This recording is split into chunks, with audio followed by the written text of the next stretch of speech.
नमस्कार। आज मु आपको एक उपाय विषय जनइबी। साधारणतः आजिकल दुनिया रे आपण देखुथिबे जे छोट बड़ कथा को नहीं विभिन्न प्रकार संपर्क रे तिक्तता सृष्टि होउची। विशेषतः दाम्पत्य जीवन रे कलह सृष्टि होई विवाह विच्छेद रे परिणत होउची। तेबे एही समस्यार समाधान पाई मु आपनको आज एक चमत्कारी उपाय विषय जनइबी। यह उपाय प्रयोग रे आपणकर संपर्क रे दाम्पत्य संपर्क रे वैवाहिक जीवन रे प्रेम वृद्धि पाइबो एवं संपर्क रे स्थिरता वृद्धि पाइबो, संपर्क दीर्घस्थायी हेबो। कौन प्रेम संपर्क को मध्य आपण आजीवन परिवर्तन करने को चाहूले, विवाह वैवाहिक जीवन में परिवर्तन करने को चाहूले, प्रेम संपर्क को सुदृढ़ करने को चाहूले, तेबे मध्य आपण एही उपायटी करि परिबे।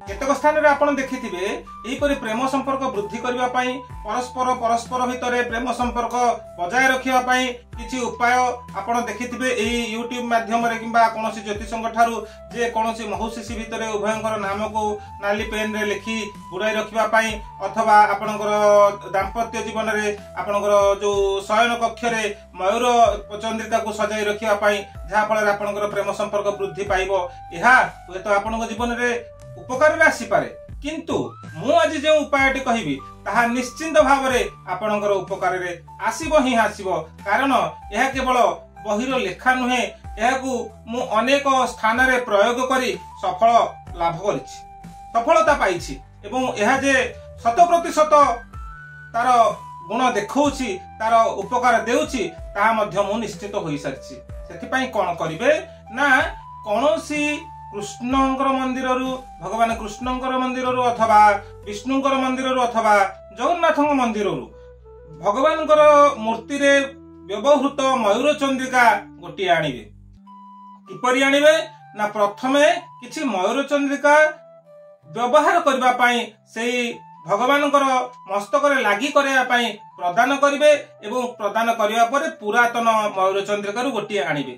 जदि एहीपरि कोनोसी मंदिर आपण आनी पारु नाहंती, तेबे पाला गायक मानक निकट थिबा सत्यनारायण ठारे मध्य मयूर चंद्रिका लागि होउछि, सेही मयूर चंद्रिका मध्य आपण आनी परिबे। सेही परि नूतन मयूर चंद्रिका प्रदान करी पुरातन मयूर चंद्रिका आनिबे। गोटिए मयूर चंद्रिका आनिबे, आनिबा परे कोन करिवे, उभय दंपतिकर दुईटी फोटो नेबे, उभयंकर अलग अलग दुईटी फोटो नेबे।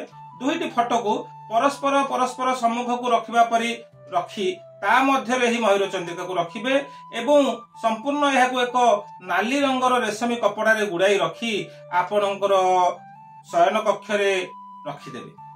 अथवा आपणकर कोनोसी जो थारे आपणकर विभिन्न प्रकार आपणकर स्मृति रखुछन्ते सजाई रखुछन्ते ता पाखरे मध्य रखिदेबे।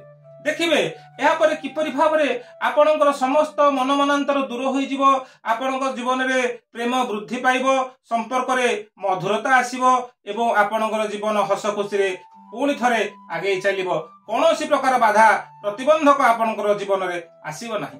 निश्चिंत भाव रे एही परि प्रयोगटी निश्चिंत भाव रे आपणकर जीवन रे उपयोग करंतु, देखिबे आपणकर जीवन पुणी थरे हसी उठिबो।